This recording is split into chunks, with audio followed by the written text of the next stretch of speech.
요즘 대통령 선거가 이제 내일 모레면 되지요. 각지 세상을 자기가 다 행복하고 다 해결해 주겠다고 각자 주장을 합니다. 그런데 그것은 우리가 또 날마다 속으면서 또 기대하지요. 우리가 이제 이게 역사의 반복인데 이것은 하나님이 섭리 가운데 그 역사를 통해서 우리들 깨달으라는 거예요. 그러니까 많은 사람들이 참 훌륭했던 왕이나 대통령이나 이런 사람들이 있었지만은 그러나 이 세상 언제든지 한 번이라도 온전한 평화를 가져온 적은 있었어요, 없었어요? 단 한 번도 없었습니다. 그럼에도 불구하고 우리는 여전히 내가 할 수 있다 이렇게 주장을 합니다. 그리고 세상을 어떻게 하면 우리가 억울하지 않고 공평해야 하는가는 늘 많은 사람들이 찾으려고 또 하고 기대도 합니다. 어떤 법안이 생기면 말이죠. 법안 쪽에서는 찬성을 합니다. 그게 옳은 일이다. 정책도 마찬가지죠. 그렇게 해야 돼. 그래서 자기가 원하는, 소원하는 쪽에 손을 들어줍니다. 그런데 그로 인해서 또 손해보는 사람들이 있어요. 근데 그런 쪽에 또 반대를 하죠. 소위 요즘 우리나라에서 가장 유명한 법이 그 김영란법이라는 게 있었어요. 식사를 3만원 이상 하면 불법이고 어떤 돈도 10만원 이상 하면 어떻게 해요? 그 상한선을 정해뒀죠. 자, 한쪽에서는 참 잘한 일이라고 얘기를 합니다. 그런데 그 법 때문에 나는 진짜 지금 죽게 생겼다 이렇게 호소하는 일들도 있어요. 저기 곧 화원 같은데 또 고급 식당 또 부정한 방법으로 청탁하는 자들 이런 일들은 세상이 과연 어떠한가를 보여주는 그 단면을 보여주는 것 같습니다. 그래서 사람들은 이 세상에서 유토피아를 어떻게든 만들어 보고자 해요. 그런데 그게 과연 이루어질까? 사회 질서 확립을 위해서 부정부패를 위해서 이를 없애려고 하지만 이게 모두가 다 불가능한 일입니다. 그래서 인간 자아가 살아있는 세상은 공평한 수도 없고 어떤 제도도 완전한 평강을 가질 수 없다는 것을 가르쳐줍니다. 그래서 세상은 불법과 부정부패로 만연해진 사회적 부패로 드러내는 모습을 장난하게 보이는 것입니다. 이것이 하나님의 섭리예요. 예수님은 이런 현상을 보며 절도며 강도라 말씀하십니다. 자, 당시 유대인들을 향한 예수님의 비유이기도 합니다. 비유라는 게 뭐예요? 당시 시대에 비유해서 가장 잘할 수 있는 우리의 일상생활 속에서 예를 들어서 예수님이 말씀하시는 장면인데 오늘 그 말씀을 하시는데도 그들은 그가 하신 말씀이 무슨 말씀인지 도무지 알지 못하더라 이렇게 얘기를 합니다. 우리가 일상생활에서 하는 얘기를 하는데 알아듣지 못한대요. 왜 알아듣지 못할까? 때는 수전절 시대예요. 수전절. 수전절 시대가 수전절이 뭔지 아십니까? 수전절이라는 것은 겨울이에요. 그러니까 예수님이 십자가 지기 한 4개월 전입니다.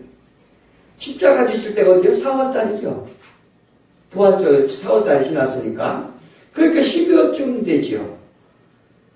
그 수전절 때인데 이 수전절이라는 것은 BC 1164년경. 그러니까 예수님 오시기 전에 164년 전에 어떤 일이 있었느냐면 로마 시리아 통치자 안티쿠오스 4세라는 로마 이 통치자가 있었습니다. 아니 헬라 통치자가 있었습니다. 그 누구냐면 알렉산더의 이제 그 장군 중에 하나 있었죠. 그래서 그들이 알렉산더 대왕이 죽고서 네 군데로 분할 통치가 이루어졌었어요. 그런데 그 안티쿠오스 4세가 성전을 모욕합니다. 그 약탈을 하고 그 성전에 자기 방식대로 예배하도록 하고서 자기 생일날이 25일날 됐었어요. 그래서 매달 25일들은 그 성전에서 이방신을 예배하는 예식을 갖게 했어요.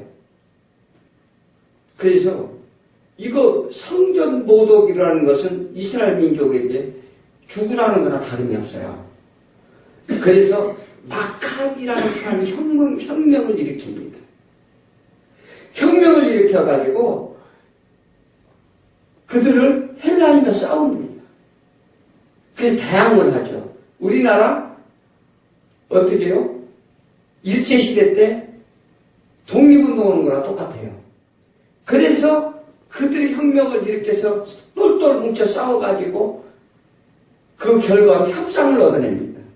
협상을 얻어내서 예배에 그들이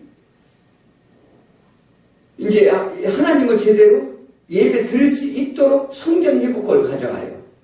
그런데 그 안티쿠오스 4세는 이방신에 가서 제사를 지내든지 아니면 죽든지 둘 중에 하나 택하도록 했어요. 그래서 그들이 해방운동을 펼쳤어요. 그래서 마카비 혁명이라 해서 우리 성경에 나오지 않습니다. 그래서 신약과 구약의 중간 지점이 있었던 일인데 그래서 그 마카비가 혁명을 일으켜서 한 80년, 100년 동안 임시 독립을 얻어냅니다. 유대인들이. 그런 사건이 있었는데 그래서 그것을 기리어서 지내는 게 수전절입니다. 이게 수전절인데 히스기야 왕이 산당을 다 협파했어요. 그러니까 다른 왕들이 다 이방신을 우상을 섬기고 하는 것을 히스기야 왕이 산당을 협파하고 성전을 정화를 해서 다시 제단을 쌓고 보험을 하는 게 8일간을 걸렸습니다. 그래서 그와 같이 수전절도 8일간 축제를 벌였어요. 그때에 일어난 일입니다.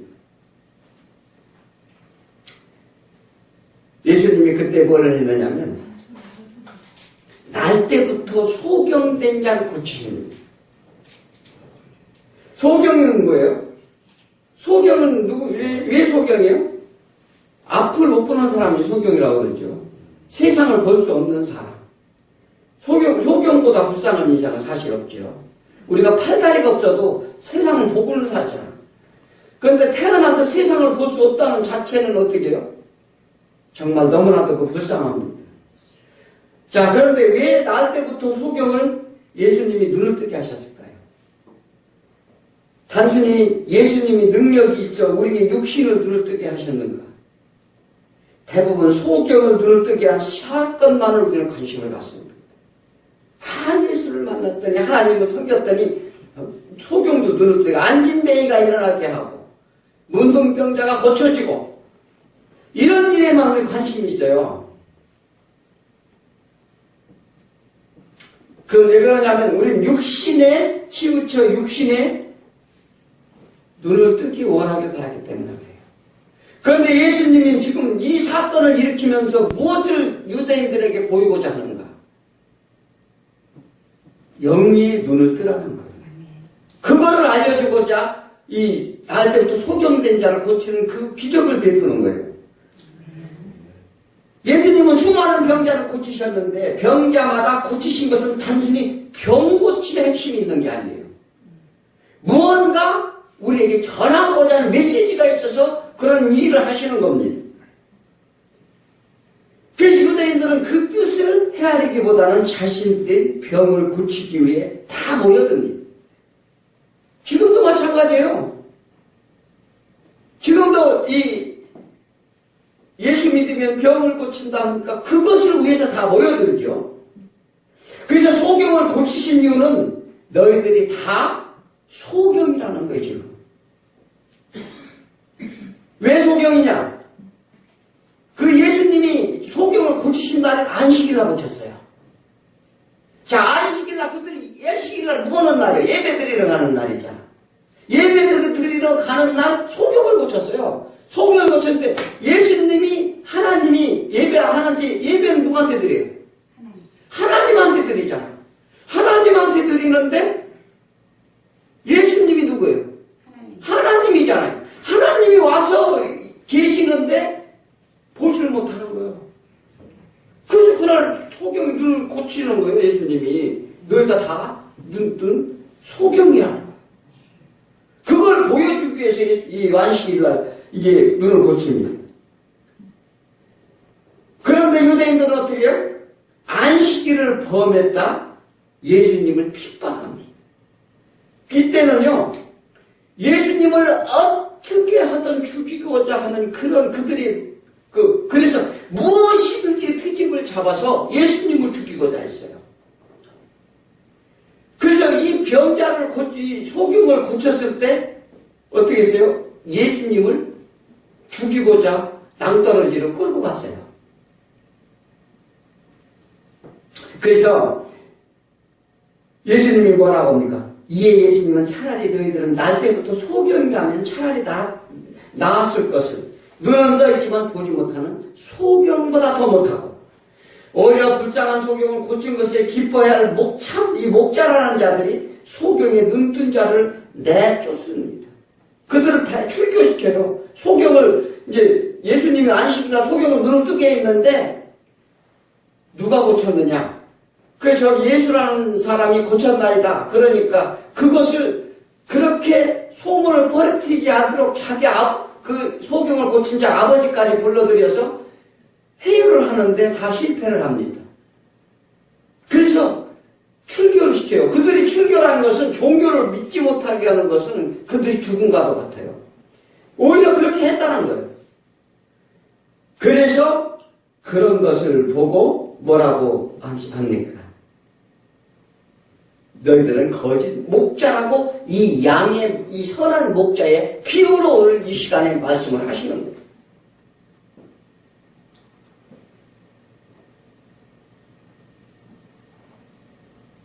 예수님이 말씀하십니다.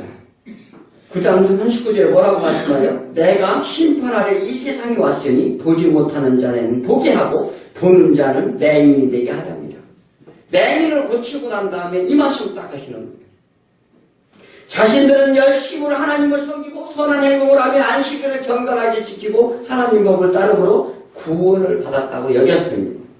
그런데 예수님은 차라리 하나님을 모르고 소경처럼 살았더라면 눈을 뜨게 해줄 것이지만 너희들 같이 하나님을 알고 본다는 자들은 맹인과도 같도다. 그래서 이 9장 40절에 예수께서 이르시되 너희가 맹인이 되었더라면 죄가 없으려니와 차라리 맹인이 되었더라면 죄가 없으려 본다고 하니 너희 죄가 그대로 있도다 이렇게 얘기합니다. 우리 인생의 길은 하나님을 떠나 흑암 속에 살게 됩니다. 하나님을 떠나서요 우리는 눈은 떠있지만 하나님을 보지 못하면 다 소경이라는 거예요. 지금 이 세상에 하나님을 모르는 사람들은요, 눈을 뜨고서 자기 생각, 자기 살아갑니다. 그러니까 자기가 똑똑하다고 다 본다고 생각을 해요. 미래도 과거 통해서, 무엇을 통해서 미래를 보고자 하고, 그러나 그들은요, 단 내일 앞날도 모르는 다 소경이에요. 그래서 앞이 캄캄하게 됩니다. 그게 다 소경과도 다름없다. 이렇게 예수님이 말씀하시는 거예요. 그래서 예수님이 뭐래요? 나는 너희가 앞이 캄캄한 자들을 위해온 빛으로 오셨다. 나는 빛이시다 이렇게 얘기하는 거예요. 그러니까 어둠이 캄캄한데 빛이 비춰지면 다 훤히 드러나 보이잖아요. 그래서 방 안에 든 등경과 같다 이렇게 얘기도 말씀하시는 거예요. 그리고 어떻게 해요? 열문화를 비유하기도 해요. 신부가 신랑이 준 목걸이를 잊어버렸는데 그것을 방사같이 아무리 뒤져봐도 찾을 수가 없어요. 그런데 예수 빛이 등불이 비치니까 구석구석가가 다 보이니까 그걸 찾을 수 있다는 거예요. 그 예수님이 그 말씀하시고 우리는 하나님을 알면 어떻게 해요? 소경에서 눈을 뜨는 것이고 하나님을 모르는 세상 사람들은 전부 다 소경이라는 거예요. 그 예수님이 그래서 봉사에 눈을 뜨게 하는 거예요. 그러면서 그렇게 했는데도 불구하고 하나님이 오셔서 이 흑암에 가려있던 자는 눈을 뜨게 했는데 오히려 그들을 내쫓는다는 거예요.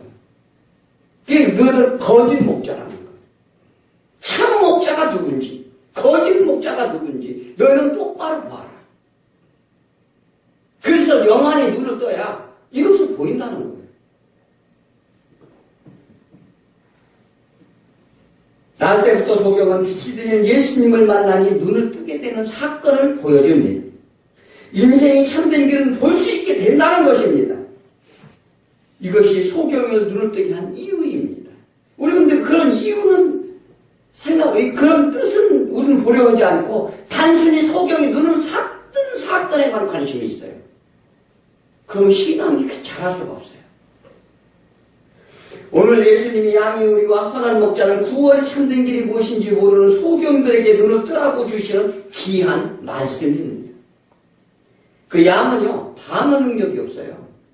또 그리고 겁이 많습니다. 또 기억력이 없대요, 기억력이. 눈이 시력이 없어갖고 앞에 가는 길을 잘 모른다는 거예요. 찾지 못하는 그런 동물입니다.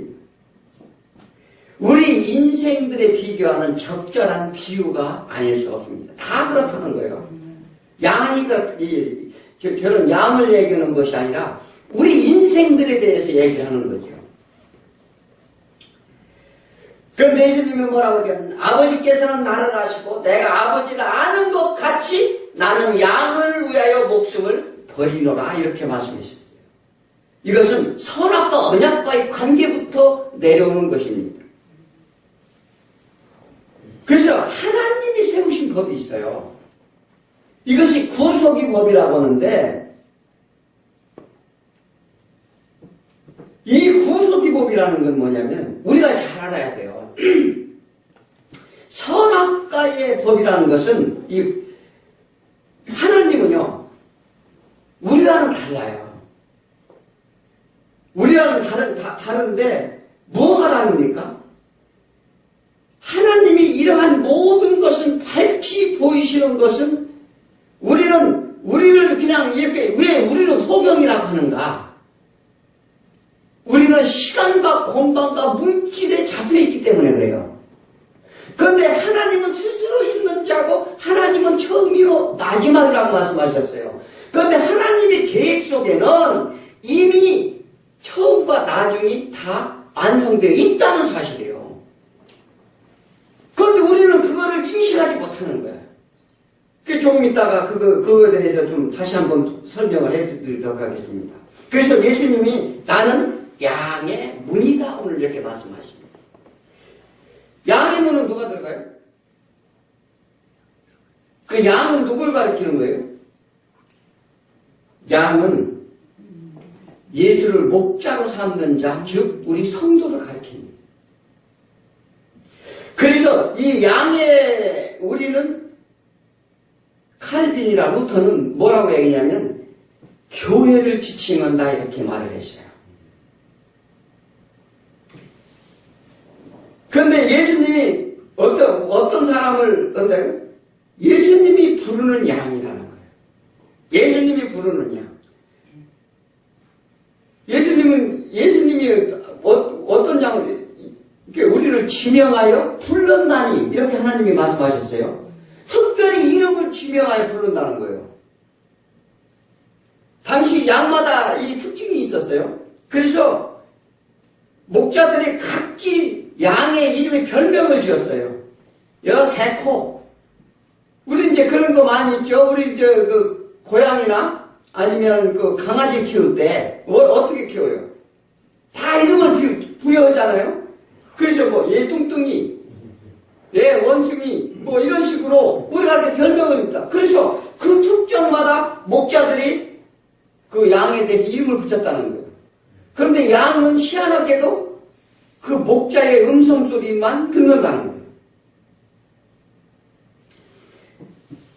예수님은 절도요 강도라고 부르셨습니다. 양임을 통하지 않고 담을 넘어 들어가는 자라 이 유대인들에게 말씀을 하셔요. 몰래 들어가는 목적이 뭐예요?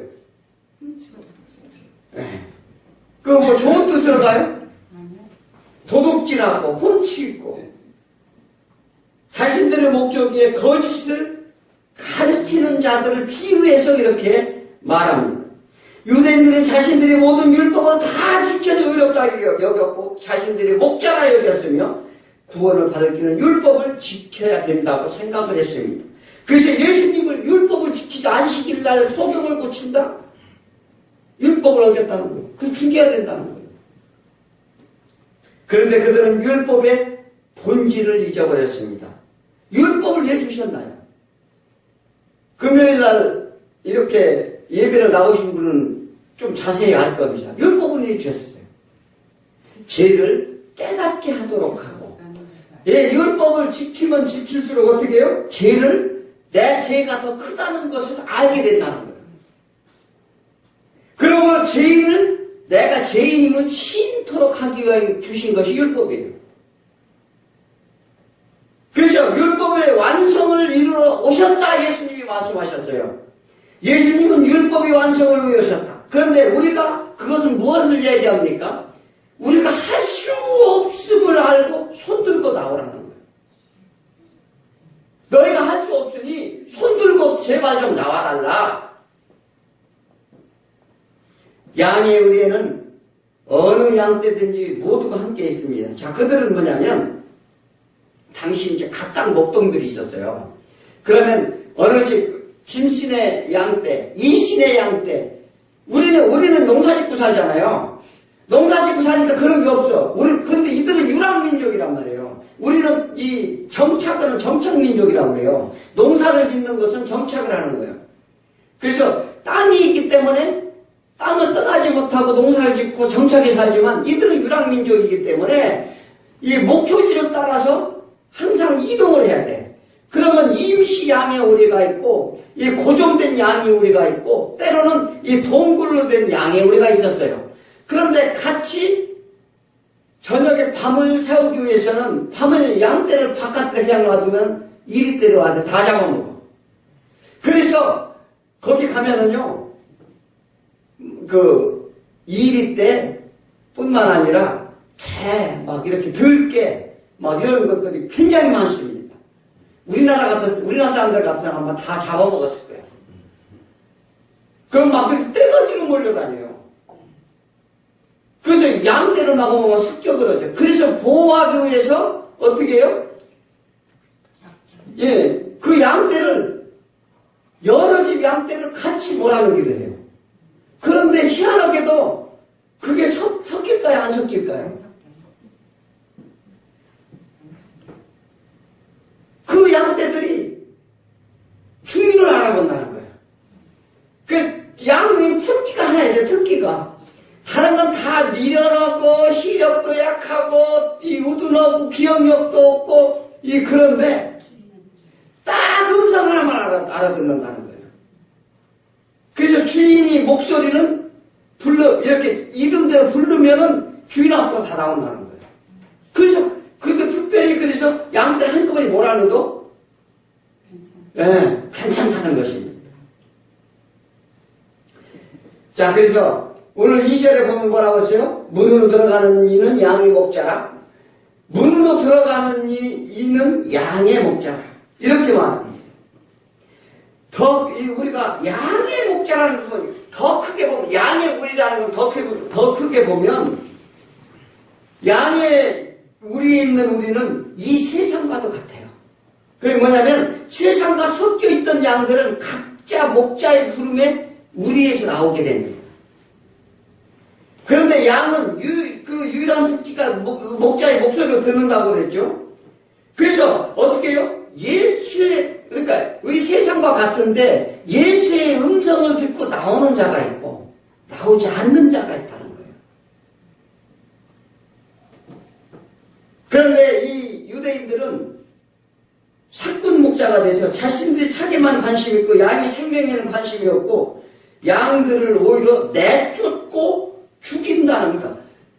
죽인다고 하는 것을 소경을 고쳐줬더니 가서 내쫓고 가서 죽게 만든다는 거예요. 마태복음 23장 13절에 화이시 외식하는 서기관과 바리새인들이여 너희는 천국문을 사람들 앞에서 닫고 너희도 들어가지 않고 들어가려 하는 자들도 들어가지 못하게 하는도다. 이것이 강도요 절도라는 것입니다. 양은 우리 문 앞에 있는 목자가 지키고 있습니다. 그러니까 양은 그 양의 우리는요 딱 입구가 하나예요. 그래서 목자가 딱 지키고 있어요. 그런데 몰래 담을 넘어 강도짓을 하고 있다. 예수님이 말씀을 하십니다. 그런데 또 그것뿐만 아니라 그들이 두루 다니면서 가만히 있어서 그냥 그런 양등한 시험들게만 괜찮은데 세상 바다 건너 어디 두루 다니면서 양을 보면 너희보다 배가 더 지옥이 자식이 되게 하는도다. 오히려 막 그들이 유대인들이요 막 그들이 이제 그 나라를 잃었기 때문에 흩어져 삽니다. 그런데 일부러 쫓아다니면서까지 다 죽게 만든다는 거예요. 그래서 신앙생활을 열심히 한다고 해서 되는 게 아니고 예수가 나의 목자가 되어야 한다는 사실입니다. 그렇다면 우리는 우리 속에서 우리를 누구를 불러요? 누구를 부른다고요? 자기 백성을 부른대요. 자기 백성. 그 로마서 8장 3절에 미리 정하신 그들을 부르신 그들은 의롭다 하시고 의롭다 하신 그들은 영화롭게 하셨느니라. 자, 우리가 신앙생활을 해요. 참 상당히 힘듭니다. 그런데 이 말씀을 보면 하나님이 부정과거로 쓰여졌어요. 즉 뭐냐면 우리가 지금도 고통 가운데 있잖아. 그런데도 불구하고 이미 영화롭게 하셨다고 말씀하세요. 자, 이게 뭐냐면 아직 우리는 제 영역 아래 살아갑니다. 이 세상에서 우리 제 영역 아래 살아가기 때문에 우리는 고통받고 있어요. 우리의 자아, 집착, 중독, 습관에 우리는 수시로 빠지기도 합니다. 그렇잖아요. 신앙생활 하면서 옆길로 보기도 하고 온전히 하니까 하나님만 섬기라겠는데 세상 것에 취해서 배려있기도 하고 그리고 몸도 아프고 근심도 오고 걱정도 되고 이런 고통 가겠는데 그런데 하나님은 영화롭게 됐다는 거예요. 이것은 뭐냐면 이걸 잘 알아야 돼요. 이 신앙이라는 것은 뭐냐면 이 하나님의 보는 관점하고 우리가 생각하는 관점하고 틀려요. 왜냐하면 하나님이 이미 역사 속에 되어져 있다는 것을 표현하는 것입니다. 이거를 왜 믿음이라는 건 뭐냐면 이것이 확증된 것이라는데 믿음으로 받아들였는데 11장 1절에 뭐라고 말씀하시느냐면 이것은 히포스타시라고 해요. 그거 뭐냐면 히포스타시스라고 하는 그 용어로 사용되는데 이것은 뭐냐면 실체가 확보되었다는 뜻이에요. 믿음이라는 그 용어 자체가. 그래서 믿음은 바라는 것이 실상이요 보이지 않는 것이 증거라는 것은 즉 하나님께서는 이미 이렇게 구원이 이루어지고 너희가 영화롭게 됐다는 것은 하늘 천국에 올라가서 이미 모든 하나님의 제사장이 되어서 만민을 다스리는 그러한 자들로 세워졌다. 그러니까 우리가 하나님의 영원광을 돌리는 신앙생활을 하면 뭐냐면 하나님은 우리를 영화롭게 한다는 원리인데 그것은 뭐냐면 이미 이루어져 있다는 거예요. 그 하나님은 이미 다 완성해놓고 그것을 우리가 역사와 시간 속에서 그것이 이끌어가면서 깨닫게 하도록 가는 것이 하나님의 섭리와 경륜이라는 거예요. 이미 되어져 있는 사실이라는 거예요. 이게 믿음이라는 거예요. 믿음이 뭔지 아시겠습니까? 그게 확증되었다는 거예요. 그런데 우리는 이 세상 가운데 살아있으면서 우리가 그것을 인식하지 못하고 있는 거예요. 그래서 믿음은 아브라함이 믿음이 그거예요. 그래서 믿음이라는 것은 이게 뭐냐면 우리가 그냥 믿음으로 달려가는 것이 아니라 이미 확증되어 있다. 자, 우리 한번 생각해봐요. 그래서 우리 신앙생활 어떻게 해야 되는지를 정확하게 알아야 됩니다. 우리가 기도할 때 날마다 막 때를 쓰고 막 이거 해주십시오. 이거 주옵소서 막 이렇게 한다고 되는 이렇게 응답할까요?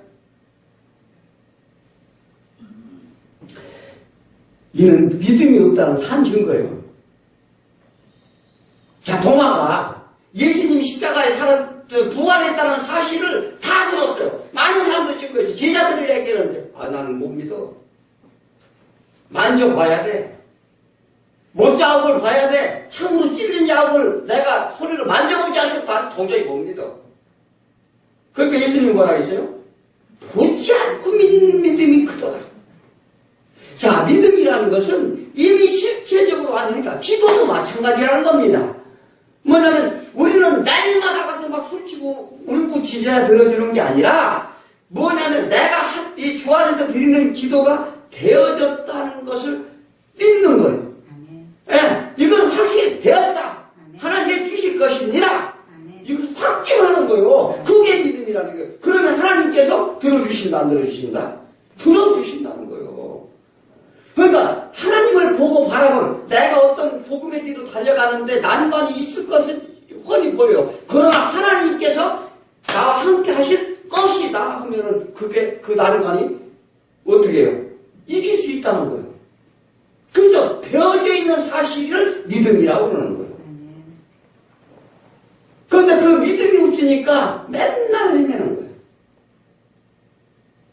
지금 사도 바울이 자기가 몸이 아팠어요. 몸이 아팠는데 너무 고통 가운데 있는 거야. 그 복음을 전할 때 되다 보니까 느닷없이 막 간질해버려요. 그럼 사람들이 어떻게 되겠어요? 그런데 그것을 위해서 기도했어. 하나님 나 이 병 고쳐줘. 그 복음을 사줘. 그러니까 하나님 뭐라 하세요?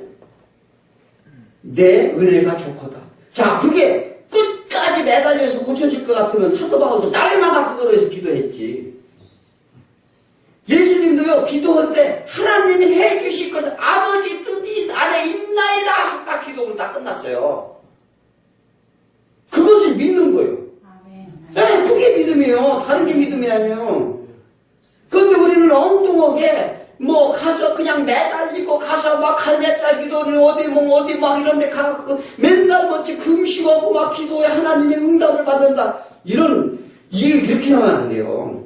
믿음이라는 것은 내가 하나님을 향해서 있어. 예를 들어서 우리 교회가 확실히 하나님의 백성들이 와서 변화받고 천국에 갈 수 있는 것을 믿습니다면 다 이게 되는 거예요.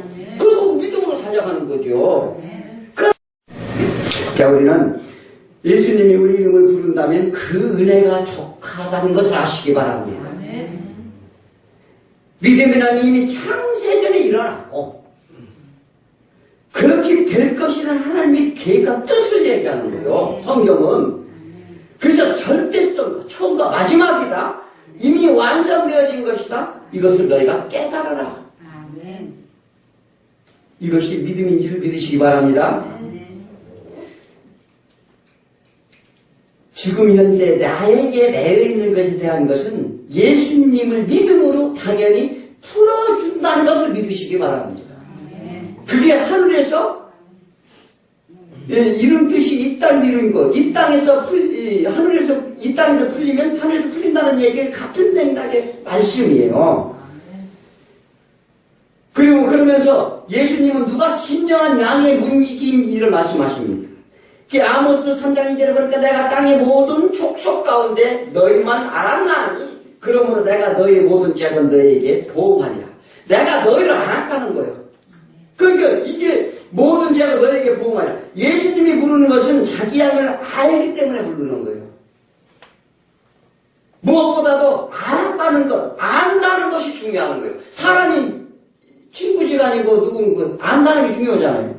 모르는 사람한테 가서 나 배고프니 밥 한 끼 사달라고 사줘요? 안다는 게 중요한 거예요. 그래서 무엇을 얘기하냐면 우리는 하나님과의 관계성을 얘기하는 거예요. 어떤 지적이나 이적이 아니라 하나님과 관계 회복이 문제라는 거예요. 우리는 하나님과 떨어져 살아서 하나님을 몰아서 다 봉사하는 거예요. 그런데 우리가 이 영의 눈을 떠보니 하나님을 알게 됐죠. 그래서 하나님 알게 제가 죄를 져서 잘못했습니다. 용서해 주옵소서. 이렇게 하고 하나님께 달려가면 관계가 회복된다. 이 관계성을 회복하라는 얘기를 하는 거예요. 이 신앙생활, 이걸 하는 거예요. 다른 게 하는 게 아니라.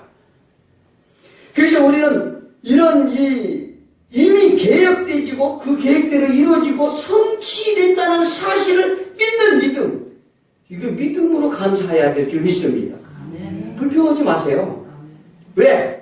신앙생활에가 우리 교회에 나와서 뭐 이렇게 하는 것은 내가 힘들고 불평하는 하등의 이유가 없어요.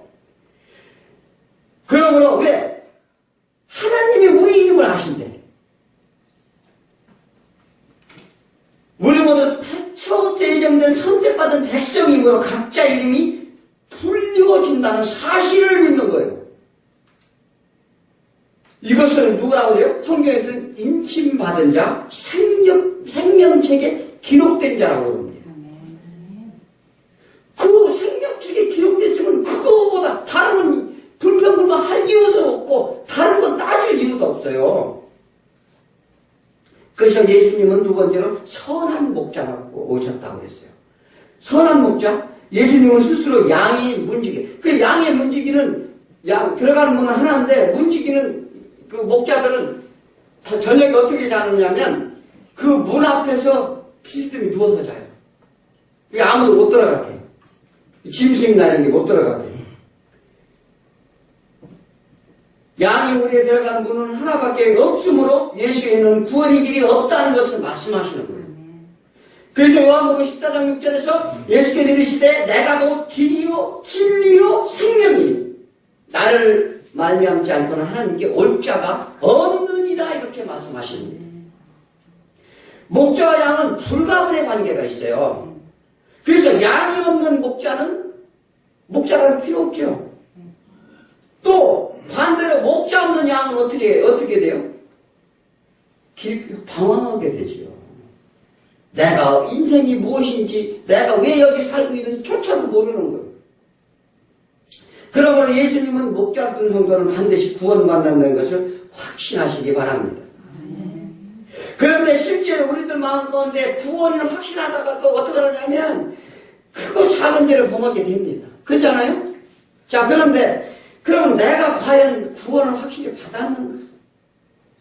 그러고도 내가 하나님을 믿는다고 할 수 있는가? 고민하기도 해요. 때로는 심한 회의감이 들기도 해요. 그리고 의심을 말끔히 버리지 못할 때 너무나 많습니다. 안 그래요? 자, 그런데 우리가 알아야 될 것이 있는데 구원의 주체는 우리에게 있는 게 아니에요. 예수님이 부른 자, 예수님의 백성, 택한 자, 선택된 자는 반드시 구원을 한다, 안 한다? 구원해 주신다는 약속이에요. 이 약속을 믿는 거예요. 그러니까 내가 지금 부족하고 연약하고 세상에 그렇다고 죄를 지라는 게 아니에요. 그것을 왜 그러냐면 하나님께 우리가 그렇게 되면 하나님이 어떻게 해요? 우리를 양육하는 거예요. 잘못된 길을 가면 째지고 때리고 그 사람 양떼가 길 잃은 양떼가 잘못된 데로 가면 어떻게 해요? 가서 이 몽둥이로 올무로 묶어서 끌고도 그러잖아. 그게 마찬가지예요. 그러니까 우리가 신앙생활이라는 것은 걱정할 거 없어요. 그래서 그런 고민할 것도 없고 그래서 로마서 8장 32절에 자기 아들을 아끼지 아니하시고 우리 모든 사람을 위해 내주시니 어찌 그 아들과 함께 모든 것을 주시지 않겠느냐. 뭐냐면 믿음이란 구원을 의심해서는 절대 안 된다는 사실이에요. 우리가 무엇을 잘해서가 아닙니다.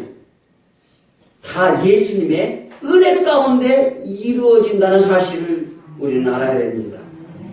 그래서 히브리서 7장 25절에 뭐라고 말씀하시느냐면 그러므로 자기를 힘입어 하나님께 나아가는 자는 온전히 구원하실 수 있으니 그가 항상 살아계셔서 그들을 위해 간구하십니다.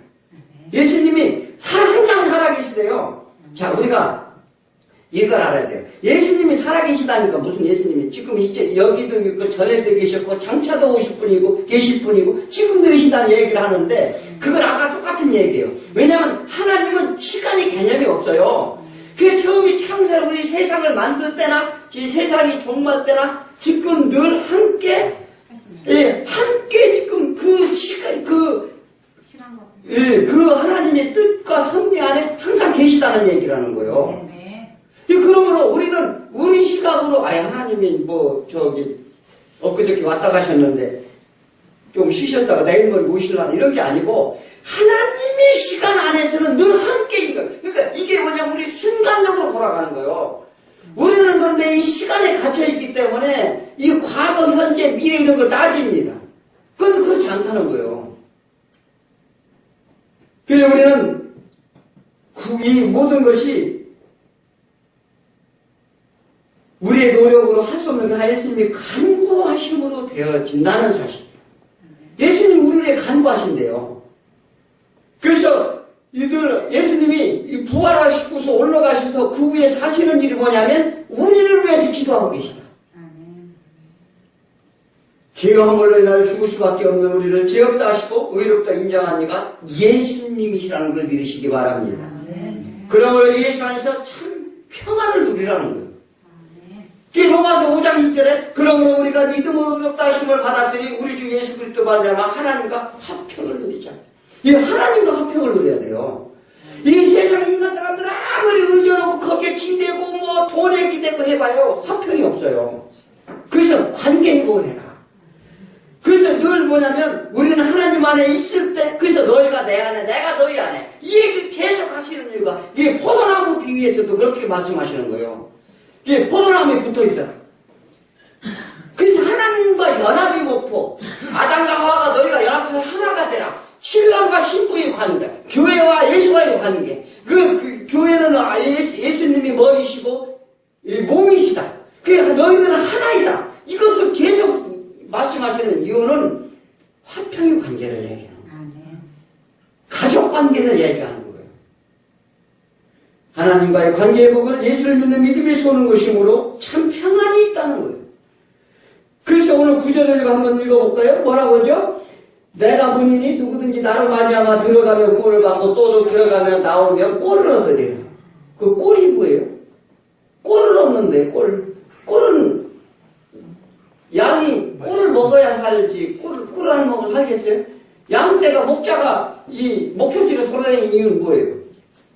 꿀을 먹이려고 끌고 다니잖아요. 그 영육간의 구원을 얘기하는데 세상으로부터 키워주신다는 약속이에요. 그 꿀은 뭐냐면 영적으로 하면 생명의 떡을 말합니다.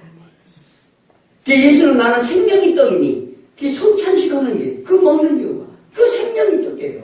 그게 그 생명의 떡 의미하는데 예수의 살과 피를 먹어야 즉 예수의 피로 제사함을 받고 그 살의 재직으로 허물이 없어진다는 거예요. 우리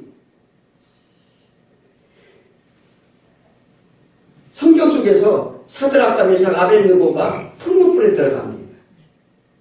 풀무불에 들어갔는데 그게 누가 그 안에 3명이 들어갔는데 사람은 4명이 돌아다니고 있어요? 4명이 돌아다니고 있었어요. 그 한 사람은 누구예요? 하나님과 동행했어요. 선택받은 자기 백성을 구하러 오셨는데 어찌 방관하고 있겠느냐. 그래서 시편 23장 4절에 내가 사막의 음침한 골짜기를 다닐지라도 해를 두려워하지 않는 것은 주께서 나와 함께 하시리라. 주의 지팡이와 막대기가 나를 아니하시니라. 다윗은 사위랑이 쫓아 10년 동안 죽이고 쫓아다녔어요. 그래서 정말로 이 목숨이 경각에 달릴 때가 한두 번이 아니었습니다. 그런 죽이고 다닌 것을 누가? 하나님이 지켜주심을 알았어요. 우리도 마찬가지입니다. 하나님의 은혜 아니면은요, 우리 생명이 어디에 있든 호흡이 있다고 했어요. 그런데 하나님의 은혜 아니면 이 자리에 앉아 있을 수 없고 살 수도 없어요. 그런데 우리는 인식하지 못해. 그것이 감사하는 거예요. 세상 속에 겪는 고통과 환란이 어떤 경우에도 주님을 모시면 이길 수 있다고 말씀하시는 거예요. 인간적인 생각은 두려움과 떨림만 있습니다. 다윗은 하나님이 일하심을 절실히 깨달았어요. 그런 인간적으로 생각했을 때 두려움과 떨림 가운데 그 블레셋의 아기스 왕한테 가서 미친 짓까지 하고 별 수모로 다 당했어요. 목숨을 건지려고. 그런데 그게 아니었더라. 하나님과 동행할 때 하나님이 지키시고 안위해 주심을 이제 깨달은 거예요. 그 세상을 보라보면 두렵고 떨린다는 거예요. 그래서 예수님이 우리의 관고에 던지 우리를 졸지도 않으시고 주무시지도 않으신다. 시편에서 이렇게 말씀하세요. 우리는 지금도 미래도 살아 역사는 하나님을 믿는다는 것을 우리는 아시길 바랍니다. 그래서 영의 세계는 시간과 공간을 초월하는 거예요. 현재 우리들은 물질 만인기 세대를 살아가는 우리에게 가장 고민되는 것이 있는데 그게 물질이에요. 그렇잖아요. 우리 가장 고민되는 게 물질, 우리를 필요한 물질이 가장 고민되고 염려된다는 사실입니다. 그래서 예수님은 너희는 무엇을 먹을까, 무엇을 입을까 근심하지 말라. 이게 우리에게 모두에는 염려인데 예수님 이런 것들을 모두 이방인이 구하는 것이라고 말합니다. 이방인은 뭘 얘기하는 거예요? 세상 사람들을 얘기하는 거예요. 예수님이 얘기하는 것은 이방인이라는 것은 세상 사람, 그다음에 하나님 나라, 세상 나라 둘 중에 구분하는 거예요. 그 하나님 나라 백성을 뭘 구해라? 그러라 그 일을 먼저 구해라. 이 얘기를 하시는 거예요. 자, 그래서 내가 그렇게 하면 내가 더해주리라. 아멘. 그리고 내일 일은 너희가 염려하지 말라. 아멘. 왜 우리가 염려하고 살아요? 이 믿는 사람 염려, 내일 돈이 없어. 그 염려하지 말라는 거예요. 그 근심을 한다고 네가 키가 한 자라도 더 잘하겠느냐? 그 요한테 얘기해줘. 요 바닷물이 대로 되면 몇 대인지 아느냐? 한번 되어봤느냐? 물어보잖아요. 알아요? 몰라요.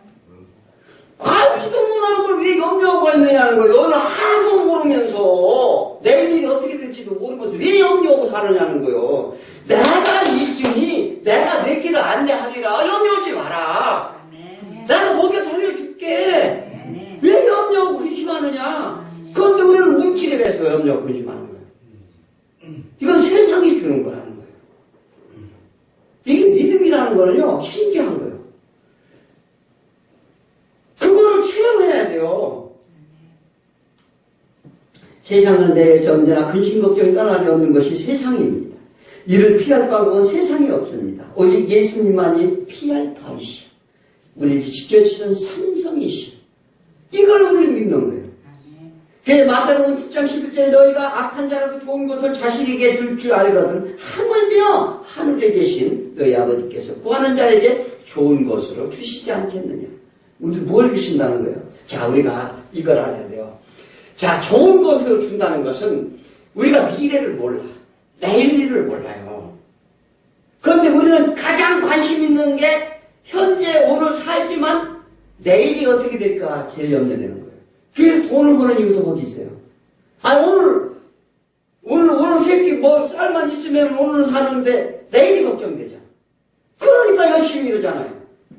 돈을 벌으려고 막 죽을 듯 사는 것도 모르고 이러죠. 그런데 무엇을 좋은 것을 준다는 것은 성령님을 주신다는 거예요. 성령님은 뭘 하신다고? 우리의 앞길을 밝혀주시는 분이라는 거예요. 그러니까 여기로 가면 먹을 것이 있는지 여기로 가면 먹을 것인지 여기 가면 이게 이 사망의 길인지 알려주신다는 거예요. 그래서 내가 너에게 좋은 것을 주겠다. 동행해라. 그와 동행해라. 그래야하면 너희가 부리지도 않고 굶지도 않고 줄이지도 않을 것이며 모든 것을 다 하나님께 주신다는 거예요. 그런데 오직 내 생각대로 가니까 안 되는 거죠. 그래서 우리는 세상 만물 모든 것을 소유한 능력이 하나님의 선물을 기대해라. 세상 만물의 주인은 누구냐고 물어보는 거예요.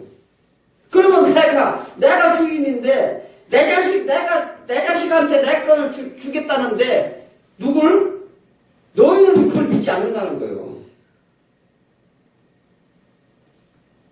그래서 그분은 가야 할 때와 있어야 할 것과 모든 것을 다 하시고 우리를 인도하시는 걸 믿어라. 그러므로 우리가 세상 것에 염려하지 말고 그분의 능력을 믿으시기 바랍니다. 자, 결론을 맺겠습니다. 사꾼 목자는 이리가 오는 것을 보면 양을 버리고 떠납니다. 그러나 참된 목자 되시는 하나님은 친히 양의 문을 여시고 일일이 양들의 이름을 부르고 그리고 우리를 안으로 안전한 우리 안으로 들어 보내주신다는 것입니다. 예수님은요 계속적인 비유 말씀하셨어요. 이른 양의 비유. 이른 양의 비유니까 나는 너희가 의인처럼 여기는 99마리 양이 아니라 나는 길을 헤매는 양을 구하러 오셨다는 것을 말씀하시고 이른 드라크마 비유를 하십니다. 또 그리고 돌아온 탕자 얘기를 해요. 그리고 돌아온 혼자 보니까 큰 아들을 책망하는 거예요. 요 돌아온 그 사람이 주인공이 아니라 이 돌아온 탕자를 보고서 그 질투하고 시기하는 자. 그러니까 나는 세상 가운데 그렇게 헤매는 자를 위해서 구원하러 오셨다는 것을 말씀하시는데 엉뚱한 얘기다라는 거예요. 그리고 옳지 않은 청지기를 말씀하십니다. 그리고 율법과 복음에 대해서 말씀을 하시면서 부자와 거지 나사로 얘기를 또 비유적으로 이렇게 계속적인 말씀하십니다. 그리고 나병한 자 10명을 고쳐주시고 그 중에서 돌아오는 자가 딱 한 명밖에 없었어요. 그리고 과부와 재판장 얘기를 합니다. 그리고 바리새인과 세리의 비유를 합니다. 뭐냐면 바리새인 세리니까 나는 누구를 세상 가운데 이런 죄 가운데 있는 죄인을 구하러 왔다. 이 얘기를 하시면서 맹인을 치료하시고 그래서 너희는 다 허경된 자다. 듣지 알아도 보지도 못하는 자다. 또 그러면서 오늘 이 목자에 나는 선한 목자다 해서 필요하죠. 이 성경은요 철저하게 우리가 하나님을 보지 못하는 것 그거에 대해서 증거하는 거예요. 이 병 고치는 이런 게 목적이 아니라고요. 그래서 우리는 먼저 하나님을 알면 병을 고쳐줘요. 이거 신기한 거예요. 내가 나를 위해서 했잖아요. 내가 하나님을 하기 위해서 하나님을 다 아셔요. 그래서 어떤 복음을 해서 달려갖고 이제 그게 걸림돌에는 하나님께 반드시 해준다니까요. 왜 그걸 못 믿어요? 그 믿어야 된다는 것입니다. 그래서 우리는 이러한 것은 우리는 예수님이 우리를 구하러 왔다는 사실, 제2의 자리에 있는 자들, 그런 자들을 우리는 이 예수님이 구하러 왔다는 거예요. 그러면 제1이라는 거 철저하게 나를 부인하고 그냥 자복하면 돼요. 이들은 즉각 생명의 자리로 옮겨 놓는다는 사실입니다. 그런 사람이 있어요. 자, 누구냐면 이 죽음 직전에 있던 누구죠? 십자가 도상에서 죽음 직전에 있던 강도도 순간적으로 구원을 받았어요. 누가 순간적으로 구원받은 사람이 또 있어요. 사도 바울이에요. 하나님을 만나고 순간적으로 이 죄인 자리에 있던 자들을 하나님께서 구원해 오신다는 것입니다. 그래서 나는 당신이 가는 곳에 머무르게 하소서. 너는 나와 함께 낙원이 있으리라. 이렇게 그게 예수님께서 이렇게 우리한테 우리에게 주신다는 사실입니다. 우리의 형편과 처지는 중요하지 않아요. 세상은 한탄하고 비관하지도 말아야 됩니다. 하나님의 평안과 위로는 우리 것이라는 걸 믿어야 돼요. 또 그리고 베드로서 1장 9절에 믿음은 결국 곧 영원히 구원을 받습니다. 오직 흠없고 점없는 어린 양 같은 그리스도의 보배로운 피로 된 것입니다. 예수님은 바리새인들에게 왜 예수님이 이 땅에 오셨는지를 말씀하십니다. 선한 목자여 양의 문이 내가 길다. 선한 목자는 양들 하나하나 그 이름을 기억하시고 한 마리 양도 소홀히 하지 않는다고 말씀하시며 너희들이 도둑이요 강도라. 그러나 양들은 탐주장 실바른 물가로 인도하시며 그 양들의 생명을 버리시면서까지 지키시고 구원하시는 참목자 예수 그리스도를 믿으시기 바랍니다. 기도하겠습니다.